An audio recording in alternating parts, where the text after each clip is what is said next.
Indonesia, sebagai negara kepulauan, mempunyai tantangan untuk dapat menghadirkan pemerataan berbagai komoditas ke berbagai pelosok negeri. Perkebunan Nusantara Group, sebagai badan usaha milik negara yang bergerak dalam bidang agrobisnis, memiliki hamparan lahan perkebunan yang luas dengan fasilitas pengolahan di seluruh Indonesia.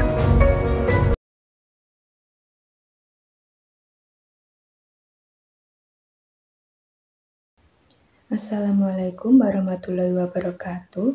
Perkenalkan, nama saya Irma Cindy Aldani dengan NIM 2203 10 20 31. Di sini saya akan menjelaskan mengenai sistem informasi manajemen pada PT Perkebunan Nusantara 3 Persero. Sebelumnya, saya akan menjelaskan sedikit tentang PT Perkebunan Nusantara 3. PT Perkebunan Nusantara 3 Persero atau PT PN3 adalah BUMN Indonesia yang bergerak di sektor perkebunan, khususnya kelapa sawit dan karet. Didirikan setelah Indonesia merdeka, perusahaan ini awalnya mengelola perkebunan yang sebelumnya dikuasai oleh Belanda. Sebagai bagian dari perusahaan perkebunan negara, PT PN3 resmi menjadi BUMN pada 1996. Berperan penting dalam meningkatkan produksi, ekspor, kesejahteraan masyarakat sekitar melalui program pemberdayaan dan pemberdayaan lanjutan. Perusahaan ini mengelola ribuan hektar perkebunan di berbagai wilayah Indonesia dan berkontribusi signifikan terhadap perekonomian negara. Baik, selanjutnya saya akan menjelaskan mengenai tujuan dan manfaat penerapan e-government pada Perkebunan Nusantara 3. Penerapan e-government di PT Perkebunan Nusantara 3 memiliki berbagai fungsi penting yang berkontribusi terhadap efisiensi operasional, transparansi, pengelolaan data yang lebih baik, dan peningkatan layanan kepada stakeholders.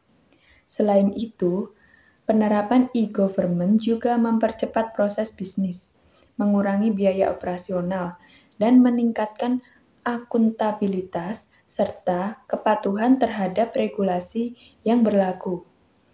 Dengan memanfaatkan teknologi secara optimal, PT Perkebunan Nusantara 3 dapat menjadi perusahaan yang lebih modern, efisien, dan bertanggung jawab. Selanjutnya, saya akan menjelaskan mengenai komponen sistem informasi dalam e-government PT Perkebunan Nusantara 3. Secara umum, komponen sistem informasi dalam konteks e-government di PT Perkebunan Nusantara 3 dapat dibagi ke dalam beberapa kategori lain, antara lain seperti hardware, software, data prosedur, dan keamanan data, sumber daya manusia, kebijakan regulasi, dan layanan publik.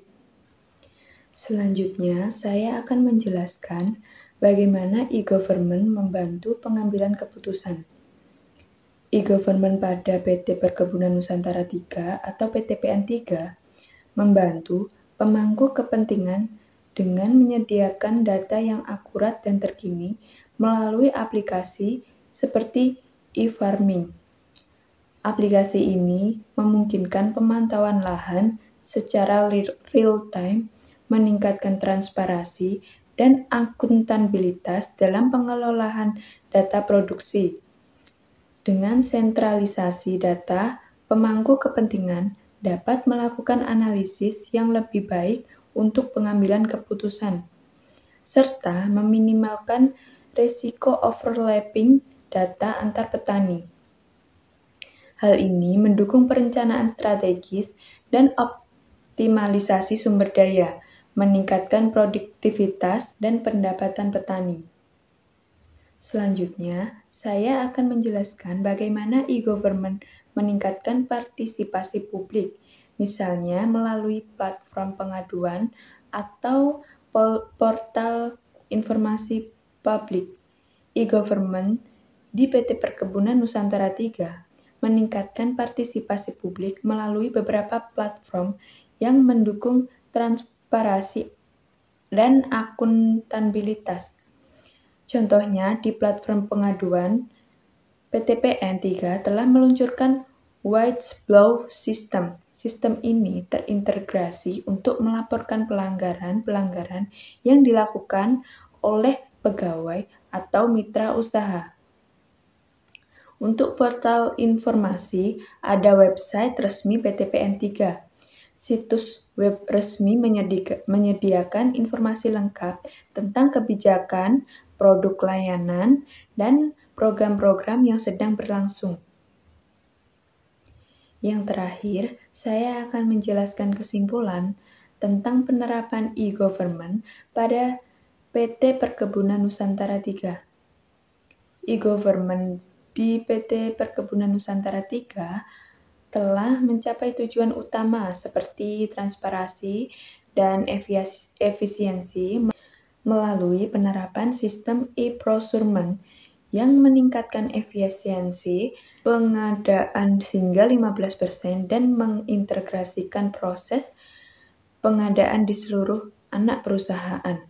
Namun, masih terdapat area yang perlu ditingkatkan seperti optimalisasi penggunaan teknologi informasi di semua tingkatan dan memperluas aksesibilitas bagi publik untuk meningkatkan partisipasi mereka dalam pengawasan dan pengaduan.